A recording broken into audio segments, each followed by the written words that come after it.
So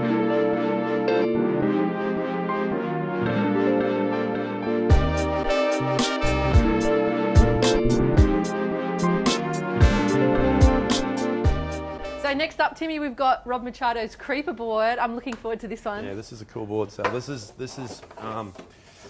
Firewire Surfboards, all right? It's a beautiful looking board. It's actually a special wood called Paulownia wood, which is a very fast generating wood that is specifically grown for surfboards. So it's actually wood. This isn't. There's a thin layer of wood. It's got an EPS foam underneath it, but it's got the wood's like about 5mm thick, and it's very strong. Okay, doesn't dent. It looks really cool. But because Firewire are trying to do their best to save the environment, they're trying to make it a little bit more eco-friendly. So they're using bio-resins and recycled, recycled resins, plus the wood is a specifically grown wood for this type of surfboard, and it's strong. It looks really, everybody loves the look of it. It's light, which is great. When you've got a nice light board too, you were talking about duck diving and things like that. Basically, the lighter a board is, because it's got an EPS foam, the lighter something is, the easier it is to hold it and control it. When you've got a really heavy board, you sort of get washed. It's like wrestling a crocodile. So this is. So take us through the dimensions of this one. Okay, the dimensions of this one is 6'4" by 20 3/4 by 3. So it's 44 litres. Okay.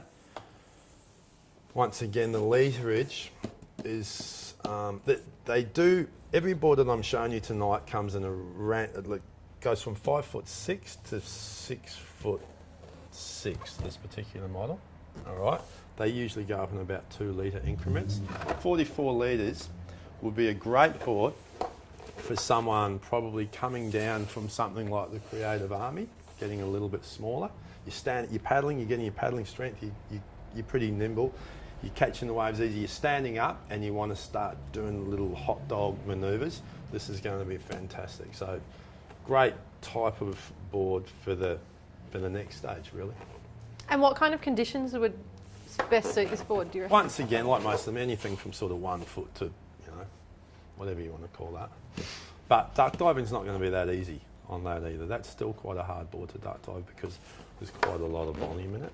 They do an amazing job of just getting the best product. It's stronger than pretty much nearly everything we've got in here, and because it's EPS foam, it floats better. And so you can drop down the size of the board and get it and surf a smaller board and still get the paddle power.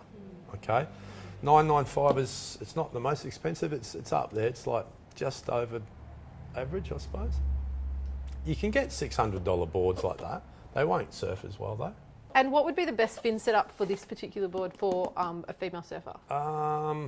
Depending on where you surf and sell, obviously, but I would probably recommend a thruster for a while because it's a bit more stable.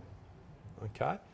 When you take out the back fin, thruster means 3 fins. Okay, so you can take out the back fin. You'd never put 5 in it. That would be silly, but it would create too much drag. I mean, I've seen people do it, but it doesn't work. But anyway, unless they're really small, it's all about, if you've got too much fin, you've got too much drag. But most people would ride as a thruster. When the waves are clean and small, it will be a lot quicker if you take out the back fin and replace it with slightly smaller side fins. Okay, nice and quick and loose. It's the best thing about something like that is everybody's personal. It's got a different taste. So you might ride as a thruster and go, I love that, or quad, whatever. What are the benefits of epoxy versus the fiberglass board? It's lighter, it's more buoyant, it's more sensitive. Right.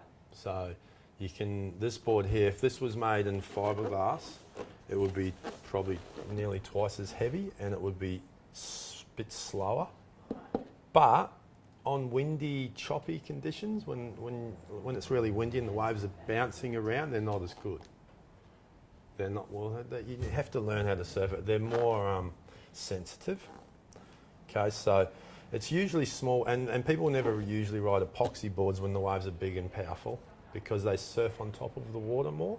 And so when you're going really fast in a big wave, you want to actually sink into the wave, otherwise you can slide out and just do all sorts of crazy stuff. So most people ride epoxy boards when the waves are sort of under that big.